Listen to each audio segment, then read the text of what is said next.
Ya le estoy dando a transmitir.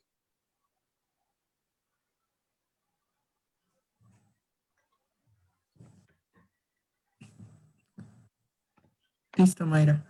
¿Listo? Muy buenas tardes a todas y a todas las personas que nos acompañan en este último conversatorio que desde la Dirección de Cultura de Paz y Derechos Humanos realizamos cada mes. El día de hoy tendremos el conversatorio virtual Acceso a la Justicia y Derechos Humanos de Grupos en Situación de Vulnerabilidad, que realizamos en el marco del día 10 de diciembre, Día de los Derechos Humanos, designado así por la firma de la Declaración Universal de los Derechos Humanos un 10 de diciembre en 1948. A 72 años de su declaración, el acceso y ejercicio pleno de los derechos humanos es un reto, especialmente para los estados, en cuanto a su garantía, cumplimiento y defensa. Este conversatorio busca ser un espacio de reflexión sobre cómo los escenarios de violencia vulneran cada día los derechos humanos de cientos de personas, donde se destacan los grupos en situación de vulnerabilidad, por ejemplo, las mujeres, las niñas, los niños y adolescentes, la población LGBTTIQ+, personas migrantes, personas adultas mayores, personas con discapacidad, pueblos originarios, periodistas y personas defensoras de derechos humanos, entre otras. Observar este día significa alzarse en contra de las violaciones a los derechos humanos y recordar que la dignidad de las personas debe estar en el centro del cambio y de la actuación de los gobiernos. El conversatorio tiene la intención de resaltar la relevancia de este día y los objetivos que persigue, realizando un llamado a la sociedad y al Estado para que de forma conjunta logremos la concientización de la importancia de construir una convivencia basada en el respeto de los derechos humanos. Por tal motivo, y dada su trayectoria y amplia experiencia en la materia, nos acompaña esta tarde un grupo excepcional de panelistas. Nos acompaña la maestra María del Montserrat Díaz, Procuradora Municipal de Protección de Niñas, Niños y Adolescentes del gobierno de Jalapa, capital del estado de Veracruz, y el maestro Julio César Cervantes Medina, de la Comisión Nacional de Derechos Humanos, así como el maestro Juan Francisco Godínez, abogado de la Dirección de Derechos Humanos y Cultura de Paz. Sean todas, todos, y Montserrat, bienvenida. Muchísimas gracias por aceptar esta invitación, por darse el tiempo para ello en estos días de, yo sé que andamos todos con mucho trabajo, y voy a dar paso a las reseñas curriculares de los compañeros que nos acompañan. Bueno, el maestro Juan Francisco Toscano Godínez, él es abogado egresado con excelencia académica por nuestra máxima casa de estudios, la Universidad Veracruzana, y actualmente aceptado en la maestría en Justicia Constitucional y Derechos Humanos por dicha casa de estudios. Tiene un diplomado en litigio estratégico, perspectiva de género y derechos humanos, y diplomado en juicios orales en el sistema penal y destreza del litigio oral. Ha sido consultor y capacitador independiente en materia de derechos humanos e instructor como especialista invitado en diversos cursos, talleres y diplomados en la Universidad Veracruzana, en Educación Continua, así como en el Instituto de Formación Profesional de la Fiscalía General del Estado. Ha participado como concursante y asesor en concursos estatales, nacionales e internacionales en materia de debate, juicios orales y simulación de audiencias ante tribunales internacionales en materia de derechos humanos. Actualmente tenemos el gusto de que labore con nosotros en la Dirección General de Cultura de Paz y Derechos Humanos y es coordinador de diversos proyectos para la difusión de derechos humanos y la cultura de paz. Bienvenido, Juan Francisco. Muchas gracias, maestra. Un honor. También, como ya le había mencionado, la maestra María del Montserrat Díaz, ella es egresada de la Normal Veracruzana Enrique Rebsamen, licenciada en Derecho también por la Universidad Veracruzana, maestra en Psicología Educativa por la Normal Superior de México y maestra en Derecho Procesal. Actualmente, doctoranda en Derecho Procesal. Es diplomada en Juicios Orales en materia penal y género, justicia y derecho. Ha tomado diversos cursos sobre estudios de género. Fue integrante del Sistema Estatal para Prevenir, Atender, Sancionar y Erradicar la Violencia contra las Mujeres de Veracruz y del Consejo Consultivo del Instituto Veracruzano de las Mujeres, así como consejera de la Comisión Estatal de Derechos Humanos de Veracruz de 2010 a 2015. También fundadora integrante del colectivo feminista en Jalapa AC desde 1980. Asimismo, fundadora integrante de la Comisión para la Defensa de los Derechos Humanos AC 1989 e integrante de la Red Nacional de Defensoras de Derechos Humanos, así como del Frente Veracruzano por la Vida y los Derechos de la Mujer y de la Red de Mujeres Feministas de Veracruz, REMUFEVER. Actualmente se desempeña como Procuradora Municipal de Protección de Niñas, Niños y Adolescentes del municipio de Jalapa, Veracruz. Muchas gracias, Montserrat. Bienvenida. Finalmente, nos acompaña el maestro Julio César Cervantes Medina. Él es licenciado en Derecho. Actualmente se desempeña como subdirector del Programa Especial de Sexualidad, Salud y VIH de la Comisión Nacional de Derechos Humanos. Es especialista en temas de derechos humanos, VIH, género, diversidad sexual e inclusión. Trabajó en CENSIDA como asesor jurídico en normatividad y derechos humanos, donde coordinó los comités en los que participan servidores públicos de primer nivel, la participación también en diferentes procesos de identificación, desarrollo e implementación de políticas públicas, así como en la revisión de normas y leyes en materia de derechos humanos. Desde el año 2006 es asesor jurídico y defensor de derechos humanos en materia de diversidad sexual y VIH en diferentes asociaciones civiles en la ciudad de Chihuahua. Ha participado en la revisión de normas y leyes en reuniones de CONACYDA, así como en el Comité de Normatividad y Derechos Humanos en los temas de VIH, sexualidad, diversidad sexual y derechos humanos. Como producto de sus diversas actividades académicas y científicas, ha producido como autor y coautor diferentes publicaciones en materia de derechos humanos. Hasta ahí la reseña curricular, bastante resumida, de todos nuestros invitados e invitada. Para quien nos está mirando y es la primera vez que nos acompaña en estos conversatorios, les voy a platicar de manera muy rápida el mecanismo de participación. Primero, ya presenté a nuestros invitados, le lanzo varias preguntas a ellos y ellos van a tener entre 15 y 20 minutos para responder. Quienes nos están escuchando pueden irnos haciendo sus observaciones, sus anotaciones en el área de comentarios y nosotros vamos a recoger estas preguntas o estos comentarios al final de las presentaciones, de las exposiciones de los invitados. Lanzamos las preguntas que ustedes nos hayan hecho para que tengan una primera y segunda ronda más de participación. Ese es básicamente el mecanismo de participación, por lo cual los invitamos a que vayan haciendo sus observaciones. Sin más preámbulos, pasaremos a la ronda de preguntas para desarrollar los temas que nos convoca esta tarde-noche, ya muy noche en este invierno, casi invierno que inicia. Bueno, vamos a empezar por las temáticas, por la forma en que las organizamos, con el maestro Juan Francisco Toscano. Francisco, desde tu perspectiva, si nos puedes explicar al público que nos escucha, ¿qué es el derecho internacional de los derechos humanos? ¿Qué es la Corte Interamericana de Derechos Humanos? ¿Cuáles son sus atribuciones y cuál es la importancia de su existencia para la protección de derechos humanos? ¿Qué obligaciones tienen los estados para garantizar los derechos humanos y el acceso a la justicia? ¿Y por qué algunos grupos requieren una especial defensa a sus derechos humanos? En este sentido, ¿cuáles son los grupos históricamente vulnerados? Estamos ahorita, en este gobierno ha habido varias disculpas públicas, audiencias con la Corte Interamericana, el Grupo Especial para atender el tema de Ayotzinapa, en fin, se empieza ya a hablar de manera mucho más, común el tema de los derechos humanos. Entonces, tienes 15, 20 minutos para platicarnos. Perfecto. Muchas gracias, maestra, por la invitación. Buenas tardes, buenas noches a todas y a todos.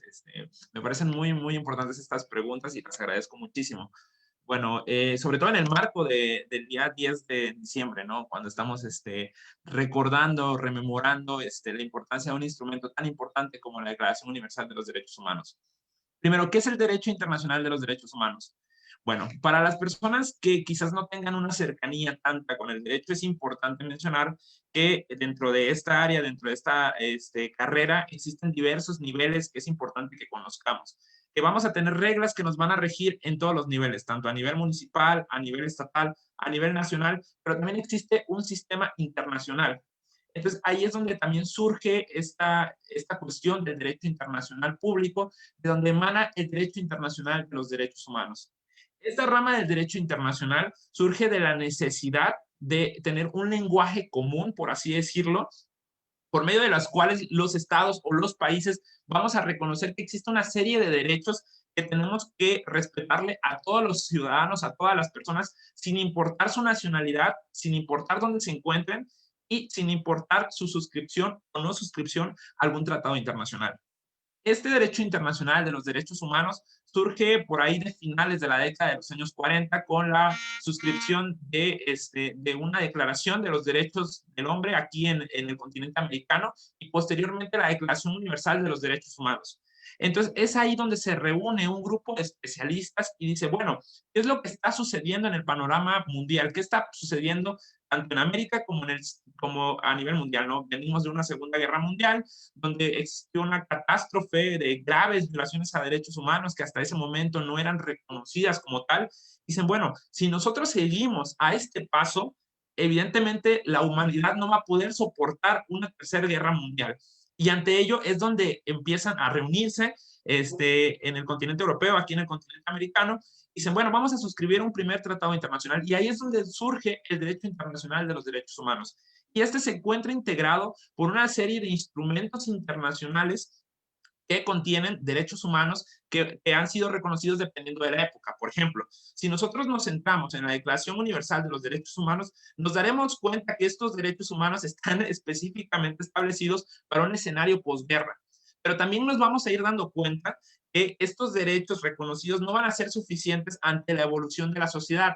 Y es ahí donde al reconocer que existen necesidades distintas, que existen contextos distintos, es donde van a surgir los diversos sistemas internacionales de protección de derechos humanos. Y ahí, entonces podemos encontrar un nivel más, que nos encontramos con un sistema universal de protección de derechos humanos y posteriormente, ante la falta de capacidad de este sistema de albergar tanto las necesidades como identificar o visibilizar a todas las personas, es donde surgen 3 sistemas regionales de protección de derechos humanos.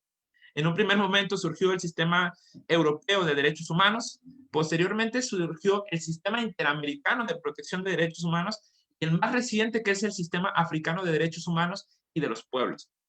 Entonces, para hablar un poquito de la composición, porque es importante para hablar del Sistema Universal de Derechos Humanos, es necesario identificar que este sistema cuenta con 9 tratados internacionales que son los que van a dar el primer paso al reconocimiento de los derechos humanos a nivel universal.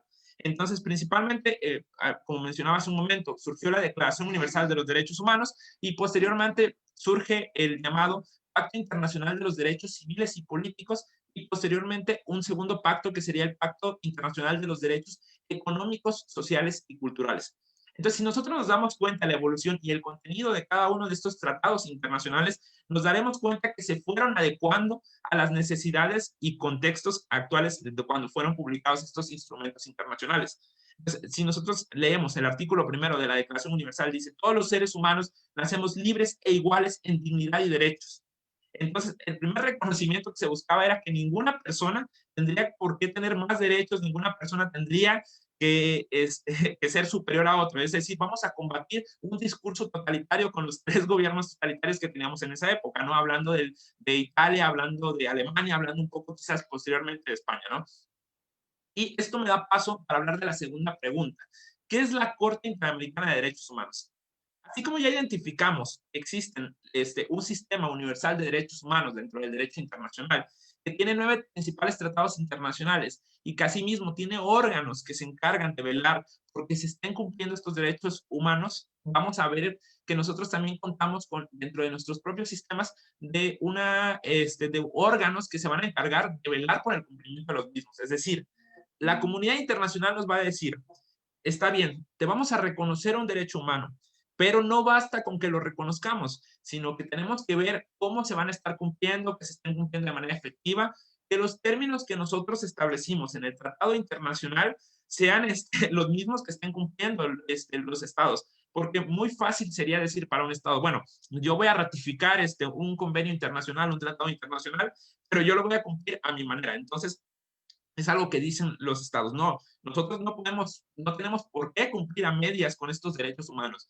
Vamos a establecer tal cual, conforme nosotros lo acordamos, y posteriormente vamos a verificar que se estén cumpliendo. Entonces, ahí empieza a surgir estos órganos de supervisión de tratados en el sistema universal.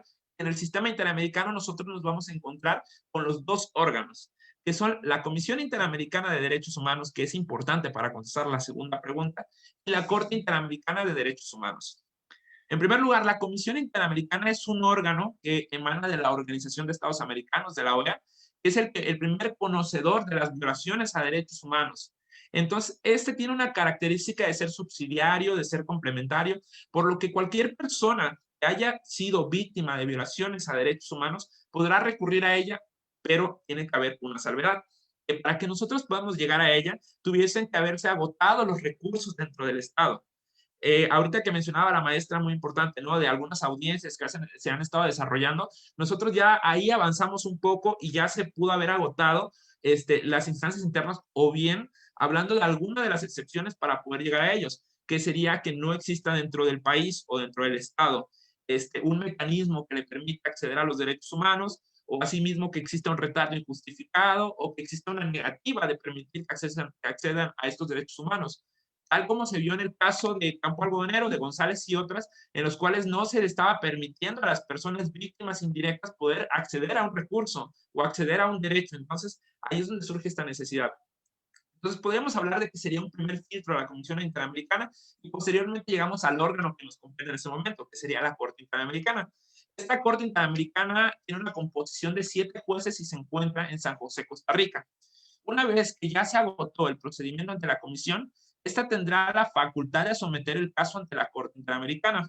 Entonces, una vez llegado ante la Corte, se recibe por parte del secretario ejecutivo de parte de la Corte Interamericana, secretario general, y quien le va a correr traslado a los 7 jueces, los cuales no viven necesariamente en San José, Costa Rica, sino que pueden vivir en otros países, dado que para ser juez de la Corte no se te solicita que forzosamente te dediques únicamente a ser juez. Por ejemplo, nosotros como México tenemos a un representante mexicano de su nacionalidad en la Corte Interamericana, el cual claramente no ejerce funciones como mexicano, sino que sería como juez únicamente, el cual radica en España. Entonces, a él no se le obliga a vivir forzosamente en San José, Costa Rica. Entonces, bueno, se llega el caso ante la Corte Interamericana y principalmente tiene 2 funciones. Una función contenciosa, que es la de conocer los casos de violaciones a derechos humanos, y poder juzgar a los países que se hayan sometido a por propia voluntad a la competencia contenciosa, es decir, a ser juzgados, a someterse a una jurisdicción. Y la segunda es una función consultiva, que es cuando los estados o la propia OEA le van a consultar acerca del alcance de un derecho humano, de una situación en específico, ¿no? Por ejemplo, actualmente se encuentran tramitando 3 opiniones consultivas ante la Corte Interamericana. Una es la de reelección indefinida, no estoy completamente seguro de que haya sido resuelta, y bueno, actualmente tenemos otra opinión que se encuentra, que acaban de presentar Colombia, que es respecto a los derechos humanos de las personas privadas de la libertad. Entonces, en suma, podríamos decir que la Corte Interamericana es un órgano del Sistema Interamericano de Protección de Derechos Humanos, el cual tiene la obligación de velar por el cumplimiento de estos derechos humanos y de juzgar, cuyas 2 competencias son de conocer poder ser consultada sobre el alcance de un derecho humano por parte de los países o también por parte de la propia OEA, y que además se encuentra compuesta por 7 jueces de nacionalidades distintas y que pues son propuestos por parte de los estados, ¿no? Eso sería como que en general la composición de la Corte Interamericana. Luego, para que la Corte Interamericana pueda juzgar a un estado o pueda emitir una sentencia, es necesario que, pues, previamente el estado se haya sometido a su jurisdicción. Esto quiere decir que haya aceptado que lo puedan juzgar, que puedan estudiar un caso, ver qué es lo que sucedió en el caso, ver qué es lo que hicieron los agentes del estado y posteriormente emitir una sentencia en su contra, que podría ser una sentencia condenatoria o en su caso una sentencia, entre comillas, absolutoria, lo cual en la práctica apreciamos que es un tanto difícil que se dé en este sentido, ¿no? Por ejemplo, México, el primer caso que tuvo conocimiento de la Corte Interamericana de ellos en contra de México fue el caso Martín de Campodóvar. Es el único caso en el cual México ha resultado favorecido ante la Corte Interamericana, pero desde una etapa de una admisión. Ahí podríamos hablar de que no se tocó el fondo, sino que hablamos de en la etapa preliminar, qué es lo que sucedió, no se agotó, hubo una excepción preliminar, por lo que el Estado no pudo, la Corte Interamericana no pudo conocer al respecto, ¿no? Entonces, bueno, estábamos hablando de eso, ¿no? Entonces, ¿qué puede conocer la Corte Interamericana? Puede conocer sobre violaciones a derechos humanos, que de derechos que se encuentren consagrados en la Convención Americana de Derechos Humanos, sobre Derechos Humanos, y también, así como del pacto de la Declaración Americana de los Derechos y Deberes del Hombre, ¿no? Esto a través de la opinión consultiva OC9, diagonal 89, si no me equivoco, en la cual se advierte a la Corte Interamericana, dentro de la función consultiva que mencionaba hace unos momentos, que se puede conocer sobre estas violaciones de estos dos tratados internacionales. Serían como que en específico los dos tratados por los cuales se puede conocer, y podríamos hablar también de algún otro tratado internacional, por ejemplo, en el caso de violencia contra las mujeres, violencia de género, la Convención Belén-du Pará, pero únicamente respecto al artículo 7º de esta Convención Belén-du Pará. Entonces, cuando nosotros escuchamos que va a ser llevado un caso ante la Corte Interamericana, estaríamos estableciendo que puede ser sobre una violación a derechos humanos establecidos en estos dos tratados internacionales o algún otro tratado diverso, y que la responsabilidad únicamente puede establecérsele al Estado, mexicano. Jamás podrá establecerse una responsabilidad en contra de un gobernador, en contra de un presidente, etcétera. Para ello podríamos hablar de otros sistemas y de otros mecanismos, por ejemplo, hablando de la Corte Penal Internacional, lo cual únicamente es enunciativo, dado que no podemos meternos en ello. Entonces, ¿cuáles son las obligaciones que tienen los estados respecto a los derechos humanos? De manera general podemos hablar de dos obligaciones, que son las obligaciones de respeto y de garantía, que se consagran en el artículo 1 de la Convención Americana de Derechos Humanos. Esta convención recomiendo para las personas que escuchan esta transmisión que se puedan meter a ella, puedan leerla, puedan conocer cuáles son los alcances, ver qué establecen los derechos y tener una perspectiva acerca de qué es lo que dice el sistema interamericano, ¿no? Es una cuestión riquísima, incluso si nos metemos a leer alguna sentencia de la Corte, créanme que no van a quedar insatisfechos, dado que ahí vas a imponerte acerca de qué es lo que pasaba en el contexto, cuáles son los derechos violados, y son historias que son muy, muy tristes, muy, muy tristes, y que llegan a impactar muchísimo en la vida de una persona. Yo al menos la primera vez que leí una sentencia de la Corte dije, no puedo creer esto, vamos a leer más, vamos a conocer más, y es algo muy, muy impactante, ¿no? Hay casos de violencia tremendos, ¿no? Y finalmente, bueno, respecto a eso, las obligaciones son las de respetar y garantizar los derechos humanos. Y bueno, ¿por qué algunos grupos requieren especialmente la defensa de sus derechos humanos? Es porque existe una deuda histórica, existe un compromiso de los estados de reivindicar los derechos de grupos en particular que han sido vulnerados. Por ejemplo, podríamos hablar del caso de niñas, niños y adolescentes, que históricamente no se les ha reconocido sus derechos. Podríamos hablar el caso de las mujeres, que también requieren de esta protección especial, porque históricamente ha existido una desigualdad estructural y han existido políticas que de manera directa o indirecta han violado sus derechos humanos. Entonces, dentro del sistema interamericano se han reconocido, dentro de las líneas jurisprudenciales, algunos grupos en particular requieren de una protección en específico. Por ejemplo, nosotros, si nos situamos aquí en el panorama estatal, en el panorama mexicano, podríamos apreciar que la Comisión Nacional de los Derechos Humanos tiene un listado de los grupos que a su consideración son grupos en situación de vulnerabilidad. Mientras que para el panorama interamericano veremos que a lo largo de la jurisprudencia se ha reconocido que existen algunos grupos que han sido violentados, ¿no? Por ejemplo, como mencionaba, ¿no? Las niñas, niños y adolescentes, las mujeres víctimas de tortura sexual, por ejemplo, en el caso de Atenco, ¿no? Las mujeres en general como grupo, también ha existido un panorama de desaparición forzada de personas a nivel interamericano, y así nos podemos meter con las 7 principales líneas jurisprudenciales. Espero haber sido un poco concreto, espero haber sido explicado al respecto, y pues para dar paso a los siguientes panelistas, pues cedo el uso de la voz. Muchas gracias, Francisco. Ya hay varias preguntas ahí que están saliendo, ya estamos tomando nota. Muchas gracias al público que nos está escuchando y participando. Bueno, van las preguntas para la compañera Montserrat. Montserrat, para ti, ¿cuáles son los derechos de las niñas, niños y adolescentes?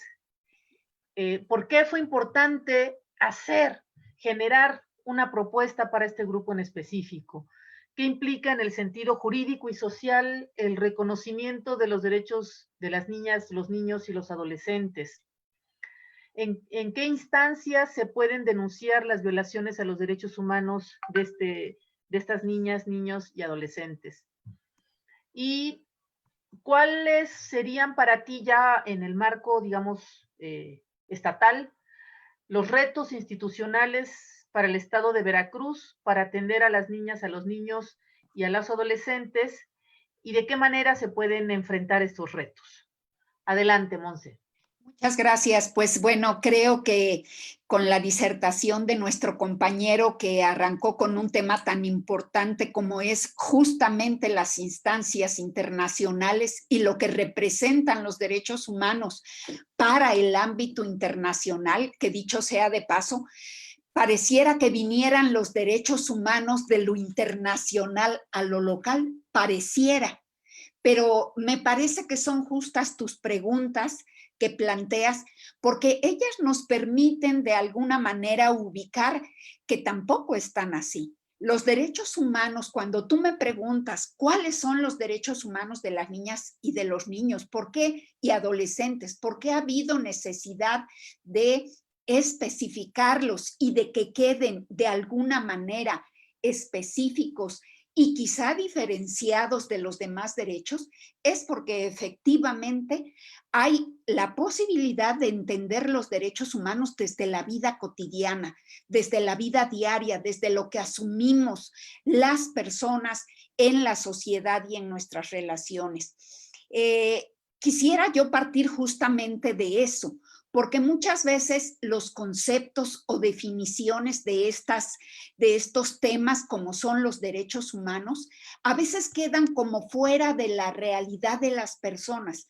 Y por lo menos en mi caso me gusta mucho trabajar desde la idea de que todas y todos sintamos que los derechos humanos son parte de nuestra vida. Y los derechos humanos justamente son esas posibilidades que implican al Estado, que tiene una responsabilidad de generar esas posibilidades para que las necesidades humanas se vean complementadas, se vean respondidas por el Estado. Los derechos humanos realmente son eso, son las posibilidades de responder a las necesidades humanas todas para que tengamos una vida plena. Es una mirada, una conceptualización desde un aspecto antropológico que hay, inclusive tiene un sostén autoral al respecto desde la antropología, y poner el derecho conjuntamente con las cuestiones humanas. Ahora bien, si todas las personas tenemos necesidades y estas se deben ver satisfechas cumpliendo con los derechos humanos por parte del Estado, porque el Estado es el garante, el responsable de que se creen las condiciones para que los derechos humanos se cumplan, las necesidades de las niñas, los niños y los adolescentes justamente son eso, y son necesidades específicas.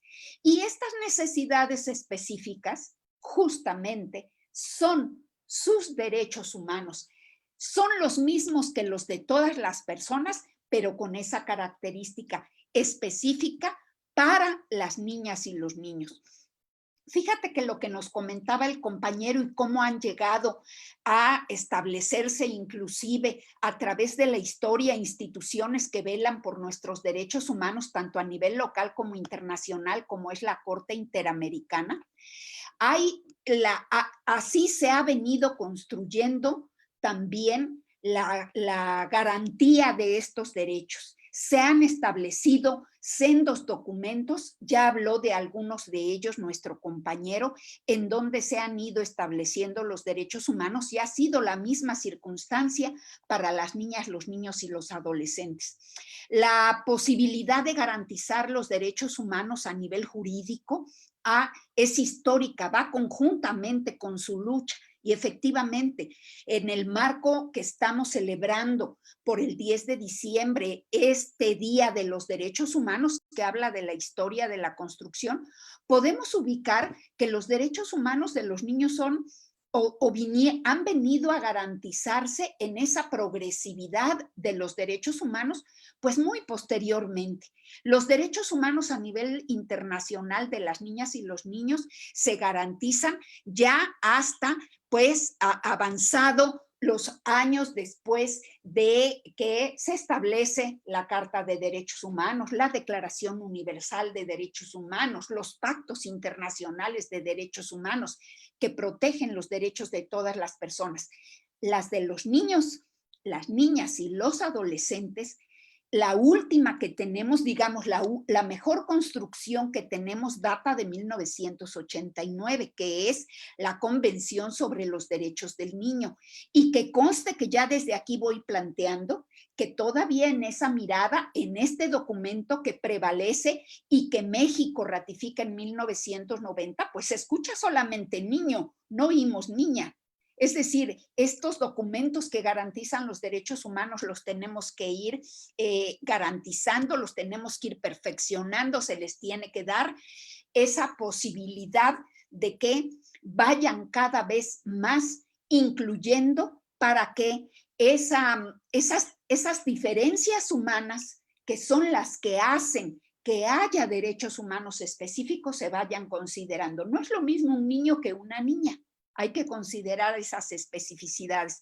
Pero yo quisiera avanzar en las preguntas que tú nos planteas, ya dejando sentado el concepto de los derechos humanos y hablado un poquito desde lo internacional de el documento que ampara los derechos humanos de los niños y de las niñas, aunque solamente se llame de los niños. Esa pregunta que tú nos planteas, ¿qué implica en el sentido jurídico y social? Casi está dentro de lo que yo vengo planteando. Además de que quisiera yo relacionar cómo hemos ido avanzando en el reconocimiento y garantía de los derechos humanos a nivel internacional, pero también a nivel nacional.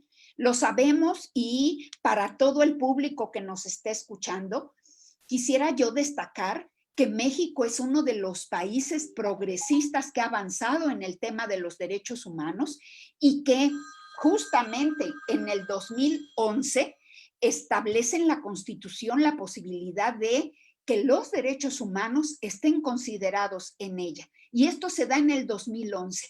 En México se retoma esa constitucionalidad de los derechos humanos y se establece la Ley General de los Derechos de las Niñas y los Niños y los Adolescentes. Veracruz retoma esta ley marco y establece su propia ley. Y a partir de ello tenemos la ley 573 en Veracruz, que protege los derechos humanos de las niñas y de los niños, y el sentido jurídico y social de este hecho es justamente que las niñas y los niños se reconozcan como sujetos de derechos humanos.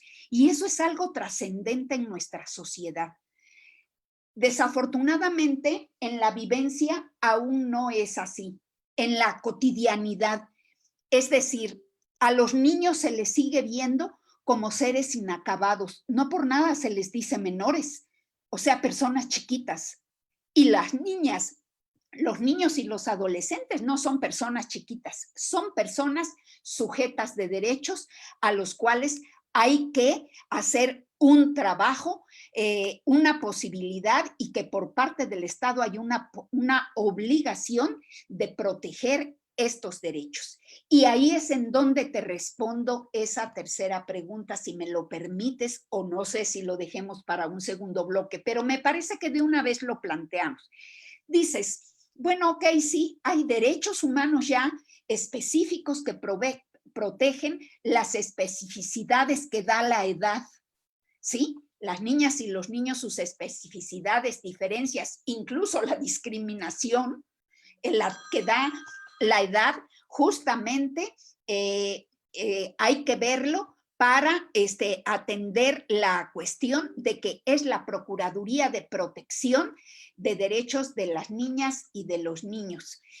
Allí en las Procuradurías de Protección de Niñas, Niños y Adolescentes, que la hay en los 3 órdenes de gobierno, es justamente en donde se debe dar la protección a las niñas y los niños. En términos generales, yo debo decir que esta protección que se debe implementar en la Procuraduría debe ser el tema de que se haga una protección integral. ¿A qué me refiero con una protección integral? Cuando se vulnera un derecho humano, ¿sí? Se debe de atender la posibilidad de que se están vulnerando todos los derechos humanos justamente porque los derechos humanos son integrales. De allí que las acciones que se deben realizar para proteger los derechos humanos de las y los niños deben de darse desde un modelo integral que abarque la posibilidad de restitución de todos sus derechos. Un derecho vulnerado significa o requiere la restitución de todos estos derechos. Las principales denuncias o vulneraciones o quejas, vamos a llamarle así, de vulneraciones a los derechos humanos se deben de presentar en las procuradurías. Desde luego, todas las instancias jurídicas tienen la capacidad de ello. Hay vulneraciones a los derechos humanos que incluso llenan la posibilidad de que se estén cometiendo delitos. Hablemos simplemente del abuso sexual a las y los menores de edad, que es una problemática gravísima. Esto cae dentro de conductas penales que estas vulneraciones deben de ser atendidas inclusive jurisdiccionalmente, enjuiciando a quienes cometen este tipo de violaciones a los derechos humanos. Entonces, pues espero estar dando una mirada global de todo esto para que en un momento dado realmente tengamos la posibilidad de ubicar en ese marco que de alguna manera ya nos proporcionaba el compañero que me antecedió, hablando de un derecho internacional de los derechos humanos y en donde se encuentran perfectamente ubicados los derechos humanos de las niñas y de los niños. Desde luego que los retos institucionales son mayúsculos y yo creo todavía son enormes por parte del Estado. Mucho se ha hecho, pero mucho hay de hacer todavía un trabajo por delante que yo creo que tendré oportunidad de hacer el comentario en el momento en que se vuelva a abrir otra ronda. ¿Qué retos tenemos? ¿Por dónde debemos caminar? ¿Por dónde debemos de buscarle? Y sobre todo, esa posibilidad que me parece que esta actividad que se está propiciando el día de hoy desde la Dirección de Derechos Humanos de la Secretaría de Gobierno, me parece que es justamente uno de los caminos, encontrar los caminos para integrar las diversas acciones que hacemos a nivel de gobierno desde los diferentes órdenes de gobierno. Yo por ahí me quedaría en este momento. Muchas gracias, Montserrat. Muy bien, vamos aterrizando ya la discusión al terreno de las acciones, digamos, concretas en los territorios locales. Vamos a pasar ahorita para allá. Bueno, le toca su turno a el licenciado Julio César Cervantes Medina. Julio César, muchísimas gracias por tu participación. Aquí te van tus preguntas. ¿A qué clase de violaciones de derechos humanos están expuestas las personas LGBTIQ y más? ¿Qué es el derecho a la igualdad y la no discriminación? ¿Cuáles son los desafíos institucionales en materia de igualdad y de inclusión para garantizar el acceso de las personas LGBTIQ+, a la salud, a la educación, al trabajo, al matrimonio igualitario, al cambio de identidad, etcétera? ¿Y cómo enfrentar estos retos? Y la última, ¿qué mecanismos se pueden implementar a través de los gobiernos estatales y municipales para prevenir, atender y sancionar la violación de los derechos humanos a este grupo vulnerable. Si nos puedes platicar, tienes hasta 20 minutos. Gracias, muchísimas gracias. Primero quiero expresar lo contento y lo emocionado que estoy por estar participando en esta mesa tan importante. Es un gusto enorme escuchar a las dos personas que me antecedieron, tan preparadas, tan buenas en lo que hacen, con el discurso vivo de los derechos humanos, que también pues, es parte de lo que estamos conmemorando el día de hoy, ¿no? Esta lucha, esta respuesta, este compromiso, esta manera de vivir, esta idea, esta ideología que nos posee. Es para mí muy importante agradecer a las personas que me invitaron. Es también muy importante agradecer a la Comisión Nacional de los Derechos Humanos por darme la oportunidad de estar aquí. Y pues bueno, me parece que las preguntas que me haces son súper interesantes. Y me gustaría empezar por la pregunta número 2 para abrirme espacio a lo que viene. La pregunta número 2 decía algo como ¿qué es el derecho a la igualdad y la no discriminación? Mira, fuera de ser un derecho subjetivo, a mí me gusta mucho hablar del tema de los derechos humanos como tema de derechos humanos. Es decir, sabemos que los derechos humanos tienen una protección especial hacia las personas, ¿no? Justamente por algo que nos identifica a todas y cada uno de nosotros, que es la dignidad intrínseca que lleva nuestra persona, que lleva nuestra humanidad. Los derechos humanos, justamente como decía el compañero, tienen esta idea principal de que todas las personas nacemos libres e iguales, en dignidad y derechos, pero principalmente la dignidad es aquello que nos da o que nos dota de esta humanidad, y se piensa entonces que las personas nacemos con un bagaje de derechos por el simple hecho de haber nacido y ser personas, ¿no? Entonces tenemos esta dignidad que, aparte de llevarla a todas partes y que se supone que nos hace únicos, inigualables, pero también iguales a todos los demás, iguales en libertades y derechos, pues es muy bonita la idea de la igualdad y la no discriminación cuando hablamos de la dignidad que poseemos todas las personas. Es súper interesante porque, pues bueno, a eso se dedica los derechos humanos, ¿no? A la protección de la dignidad. Y para proteger la dignidad, pues bueno, principalmente tenemos que defender la igualdad de las personas, ¿no? ¿Qué igualdad de las personas? Pues bueno, se tiene que garantizar la igualdad social, pero también la igualdad jurídica. Muchas veces cuando hablamos de derechos humanos solamente hablamos de la igualdad jurídica, de este derecho que tenemos todos los mexicanos de ser tratados de manera igual ante la ley. Pero cuando hablamos de derechos humanos no solamente permea el mundo del derecho, sino también tiene que hablarse de cómo se cristalizan todas estas herramientas jurídicas en el actuar social.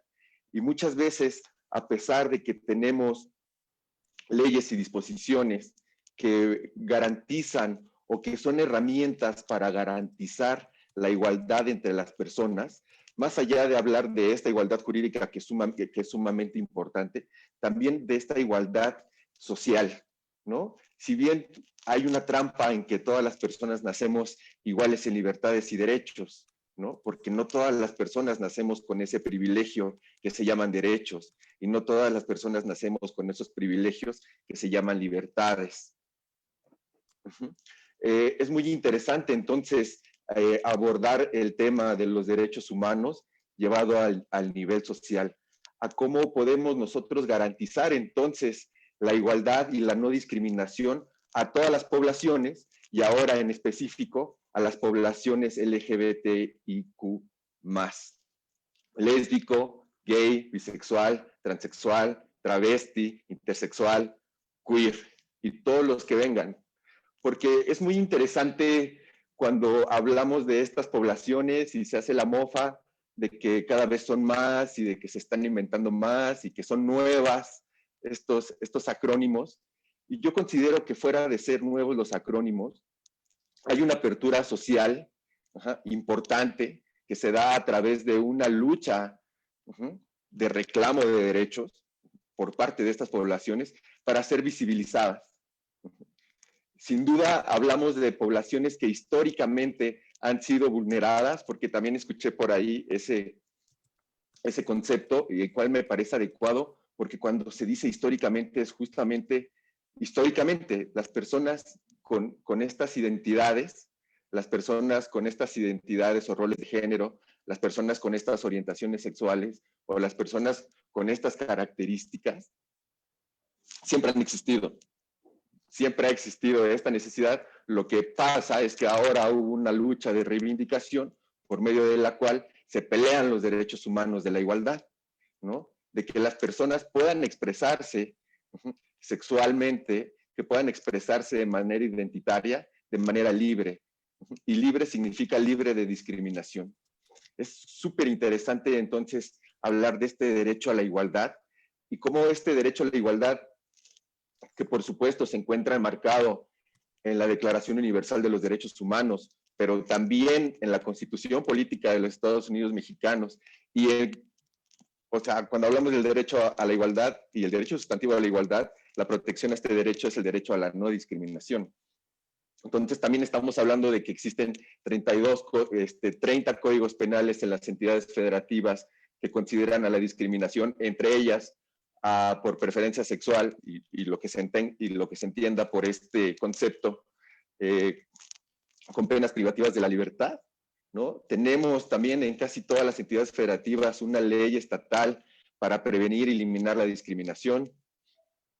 Pues bueno, ¿qué les puedo contar? Tenemos protocolos, tenemos un chorro de instrumentos jurídicos que se han derivado de esta lucha, ¿no? Tenemos materiales circulando allá afuera en los cuales se enuncian todos los derechos de estas poblaciones que no tienen que ser diferentes, ¿no? Sin embargo, que les hemos estado negando, y ahorita vamos para allá, que no tienen que ser diferentes a los del resto de la población, sin embargo, les hemos estado negando su lugar, ¿no? Les hemos estado negando esa igualdad, y me parece que en este momento las resoluciones de la Suprema Corte de Justicia y la misma protección constitucional que ofrece el Estado mexicano a toda su población, sería suficiente para que las personas de estas poblaciones LGBTIQ+, sean reconocidas como iguales en libertades y derechos. Sin embargo, todavía hay inercias que se dan justamente por esta falta de coordinación entre la realidad jurídica y la realidad social, la realidad de las personas, ¿no? A los abogados nos gusta entenderlo como el mundo del ser y el mundo del deber ser.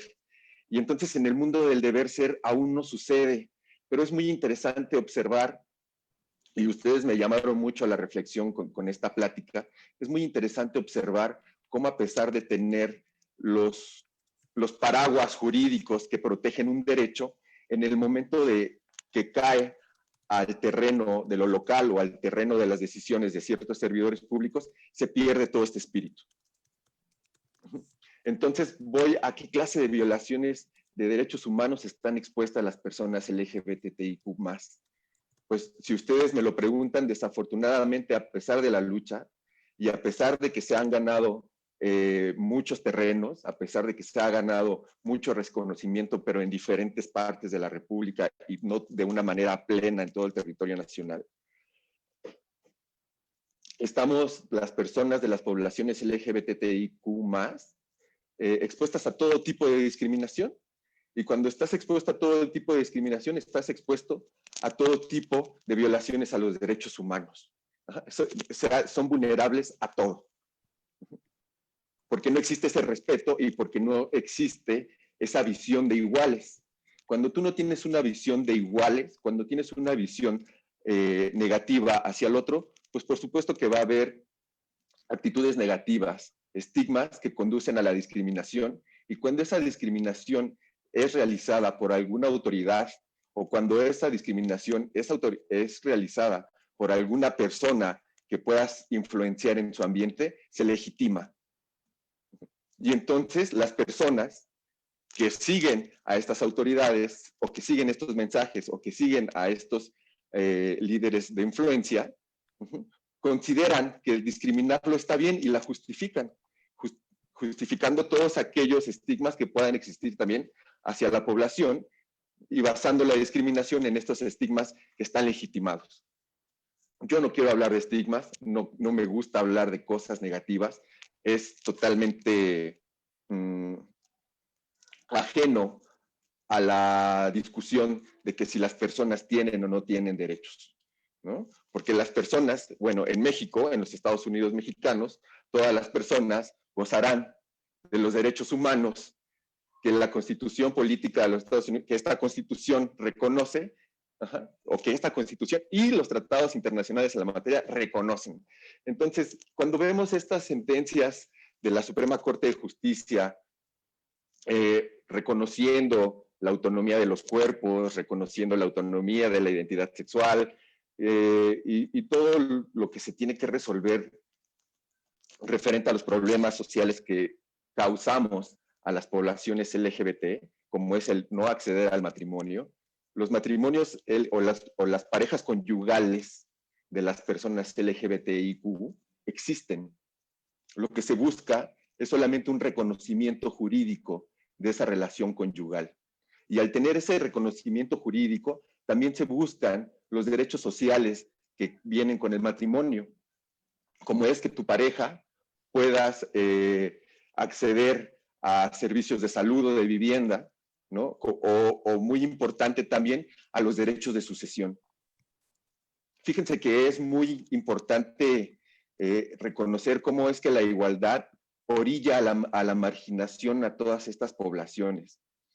Imagínense lo difícil que debe de ser para cualquiera de estas poblaciones, principalmente reconocer que en la sociedad las personas con sus características no son consideradas como iguales, que pueden ser consideradas hasta una desgracia para su familia. ¿Cómo te aceptas en esa realidad? ¿En dónde está tu libertad? ¿En dónde están tus derechos iguales al resto de la población? Muchas de estas personas, cuando salen del closet, de su orientación o preferencia sexual o de su identidad de género, pues es la traición al género, ¿no? Imagínense lo importante que en una sociedad forjada por la Iglesia Católica y bueno, estos tradicionalismos hegemónicos, patriarcales, heteronormados, para no irnos a atacar ninguna fe, porque no es el caso, como en esta sociedad tan dura con los temas de género, de repente alguien va a traicionar su rol de género. ¿Cómo es considerado? ¿Cómo se considera principalmente en la escuela? ¿Se le van a dar las mismas oportunidades? ¿La persona puede expresar su identidad dentro de los centros escolares públicos o privados? Desgraciadamente no. Desgraciadamente en la escuela sufren violencia, ¿no? Entonces, como no somos iguales, te violento en la escuela. Como no somos iguales, te violento en la familia, te violento en el trabajo. ¿Cuántos casos no hemos conocido de compañeras trans, compañeros trans, compañeras lesbianas, compañeros gays, que cortan relaciones familiares justamente por expresar quiénes son ellos mismos o ellas mismas, ¿no? Entonces les quitamos la educación, les quitamos la familia, les quitamos el hogar, ¿no? Les quitamos todas las oportunidades existentes porque en una mala información y en un mal ejercicio de no reconocimiento de su igualdad o dignidad, les podemos quitar hasta el derecho de ir a la tiendita. Y después de esto todavía queremos exigirles que no sean personas que vivan en la marginación o con estos estándares, ¿no? Queremos que todas las compañeras trans y que las existen, sean doctoras en ciencia, cuando les quitamos todas esas oportunidades. Y entonces ahí vienen los estigmas, ¿no? Porque no somos buenos para identificar cómo las hemos mandado a la marginación, pero sí somos buenos para identificar algo muy importante que es en el tema de los estigmas y que funciona, es algo que menciona la filósofa Adela Cortina. Adela Cortina es de la Complutense de Madrid, no sé si siga por ahí dando clases y esto, pero me parece que en el libro Ciudadanos del Mundo hace una relación o hace un estudio de todas las fobias y dice que las fobias, es decir, este rechazo, esta repulsión hacia ciertas poblaciones, las fobias sociales, por supuesto, tienen un común denominador que se llama pobreza. Y entonces nosotros hacemos este ejercicio de ver cómo funcionan esos estigmas y a quienes estigmatizamos y a quienes les robamos sus derechos. Y podemos observar que Adela Cortina no está tan equivocada, que la pobreza sí es un común denominador que funciona en contra de las personas para ser estigmatizadas y después discriminadas. Un ejemplo, hace años salió una noticia de una persona muy famosa, padre de unas influencers muy famosas, Kardashian, y sale del closet y se identifica entonces como una mujer trans, ¿no?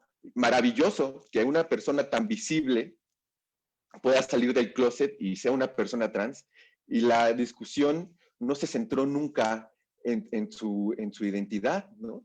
Al contrario, se basó en la valentía, en la bravura, en todos los valores positivos que representaba una persona blanca de muy buenos recursos al salir del closet trans, ¿no? Era un ejemplo también para muchas compañeras y compañeros que quisieran salir del closet.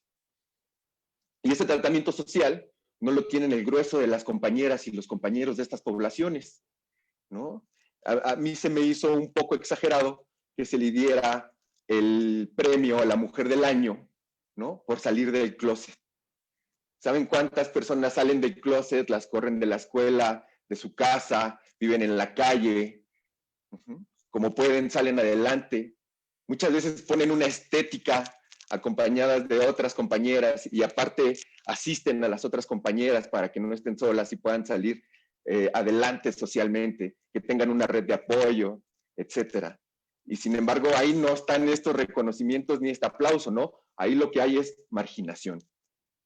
Entonces, cuando hablamos de igualdad y hablamos de los derechos que pueden ser arrebatados a las personas LGBT, pues son todos. Desafortunadamente, todos estos se legitiman con la violencia estructural y la discriminación que existe todavía dentro del Estado, ¿no? Platicando con muchos diputados, como muchas veces hemos tenido la labor de hacerlo, pues no cuentan y no cuentan aún faltando a sus obligaciones, porque tienen obligaciones constitucionales de reconocer a todo mundo el derecho a todas las personas. Sin embargo, en este ejercicio de desdén y, ya saben, exceso de privilegio, pueden dirigirse hacia estas poblaciones con discursos que pueden ser considerados de odio sin ninguna consecuencia. Si tenemos líderes en el Estado que no están dispuestos a respetar los derechos ya reconocidos a nuestras y nuestros compañeros, aun cuando es su obligación, porque al tomar cargo ellos juran respetar y hacer respetar la Constitución, aun cuando es su obligación como servidores públicos basarse en los documentos jurídicos que rigen su actuar, entre ellos la Constitución, tomar en cuenta siempre el tema de los derechos humanos, como dice el artículo 1 de la Constitución, y aplicarlos de la manera en que mejor proteja a las personas. Y a pesar de todo eso, todavía existe este desdén y esta falta de cumplimiento de obligaciones, porque no es otra cosa. Todavía existen estos movimientos que quieren impedir que las personas tengamos derechos iguales, a pesar de que, como ya vimos, la Declaración Universal de los Derechos Humanos es de finales de los 40, ¿no? Es súper interesante ver cómo suceden estos fenómenos. Es súper interesante ver entonces cómo el problema es más bien social, no de la estructura jurídica, y cómo los problemas sociales se resuelven con educación y con información, y que es entonces necesario y sumamente indispensable y menester que toda esta información acerca de la sexualidad, de los derechos sexuales y los derechos reproductivos lleguen a nuestras escuelas. No solamente para poder aceptar y reconocer la dignidad y la igualdad de nuestros compañeros de estas poblaciones, sino para poder combatir muchos otros males, como el embarazo no deseado, como las infecciones de transmisión sexual, pero yo digo que principalmente para poder combatir la violencia que estamos ejerciendo hacia cierto grupo social, que podrían aportar mucho socialmente, que podrían ser mexicanos y mexicanas que estén en el avance científico, en el avance artístico, en el avance jurídico, porque todos componemos esta sociedad. Sin embargo, les estamos robando estas oportunidades a estas personas justamente por la falta de, 1, compromiso, 2, falta de cumplimiento de obligaciones jurídicas, pero también la información.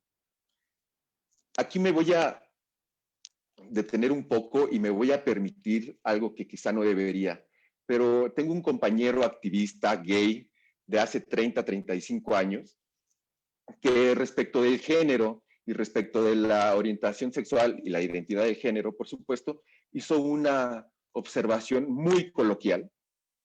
Yo no quiero difundir esta palabra, pero se me hace que queda justamente con el folclore mexicano. Es muy fácil de entender y aparte abre muchísimos los ojos. Dice Manuel que la misoginia y el machismo, en este caso también entendido como homofobia, lesbofobia, transfobia, la misoginia, el machismo y estas fobias se pueden entender en México con 2 frases, coloquialísimas y usadas en todo momento. Vieja al último, ¿saben? El papel de la mujer es el de la perdedora, es el que no llega antes, porque los hombres somos los triunfantes, los valientes, los atrevidos que podemos llegar en primer lugar, los que destacamos. Como hay muchos significados ocultos en esa frase que tal vez ustedes también puedan identificar si la pensamos un poquito más. Y el otro es puto el que no se aviente. La obligación del hombre y las masculinidades de demostrar en todo momento la hombría, llevando así actos que pueden llevar un riesgo cometerlos, ¿no? Tienes que aventarte, tienes que tomar el riesgo, porque si no, no puedes valer lo que vale un hombre. Y entonces vas a hacer lo que es la otra palabra, ¿no? Que es alguien que tiene el nivel de mujer. Y entonces los mexicanos no queremos eso, ¿no? Y entonces, ¿qué hacemos? Tomamos estas conductas machistas, estas conductas misóginas, estas conductas de exclusión. Y es muy importante también mencionarlo, que esta es información que tenemos desde pequeños. Es información que si no nos tomamos el tiempo de reflexionar, la vamos a llevar a cabo el resto de nuestra vida. Y que es por esto tan importante que las escuelas puedan incluir pues materias de género, materias de sexualidad, y que sea científico, que sea laico, ¿no? Sin embargo, fuera de eso, ¿qué obtenemos? Tenemos respuestas sociales para que los niños no puedan tener esa información. Es totalmente triste y se los voy a compartir. Un diputado un día me dijo, mira, viendo a los maestros cómo enseñan matemáticas, ¿tú crees que los voy a dejar que enseñen sexualidad? Es tristísimo que una persona con ese nivel de responsabilidad, es tristísimo que alguien que podría hacer algo por el magisterio y que podría apoyar justamente que esto se dé en mejores condiciones, fuera de tomar las riendas, diga que no, porque las personas no están preparadas y que él está dispuesto a no hacer absolutamente nada para que eso suceda. Entonces, cuando tomamos nuestros valores y todo esto que no nos enseñaron porque no aprendimos sexualidad, porque no aprendimos que hay personas que nacen gays, personas que nacen lesbianas, personas que son trans y tienen esa necesidad de expresarse, cuando no entendemos eso y cuando solamente pensamos en que la humanidad es tan reducida como hombre-mujer, entonces nos estamos perdiendo el resto de la película. Lo grave es que llegamos a ser representantes y servidores públicos que estamos remando contracorriente, ¿no? Somos servidores públicos que no entienden los derechos humanos y a pesar de que la corriente internacional va para el respeto de todos, a pesar de que lo adecuado es que todas las personas gocen de todos los derechos, como dice la Constitución, pues ellos quieren frenar la corriente, ¿no? Quieren ir para el otro lado y decir, no, no, no, no, no. O sea, no todos tenemos derechos. Justo me quiero quedar ahí porque me parece que ya tomé muchísimo tiempo, pero espero dejar un poco de la idea que quería yo transmitirles. No, muy bien. Muchísimas gracias, Julio César. Justo, pues de eso va, ¿no? Una cosa son las leyes que quedan plasmadas y quedan muy bonitas y que la verdad es que México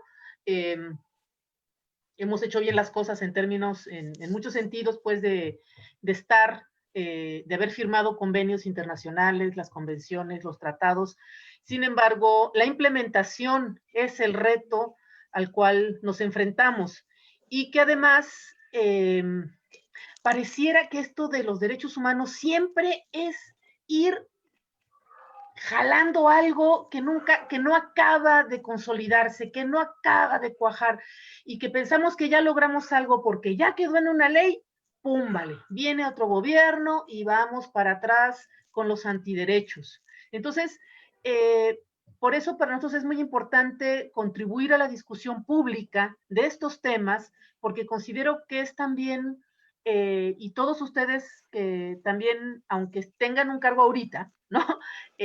Vienen también de la sociedad civil, pues, vienen de, o venimos, ¿no? De esta lucha donde creo que nos toca ir de la mano organismos, Estado, gobierno y sociedad civil en compañía de las organizaciones sociales para proteger el cumplimiento de estos derechos, ¿no? Porque también presupuestalmente siempre como que nos dejan como a la colita, ¿verdad?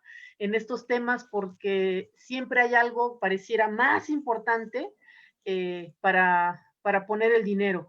Y es parte, creo que, de lo que tenemos que seguir empujando, seguir abriendo y que desde, por ejemplo, el gobierno de Veracruz lo estamos haciendo, ¿no? Es la primera vez que el tema de derechos humanos se toma en serio, que existe una dirección como la de Dirección de Cultura de Paz, Derechos Humanos, que plantea toda una política en materia de derechos humanos para su vigilancia y su cumplimiento, ¿no?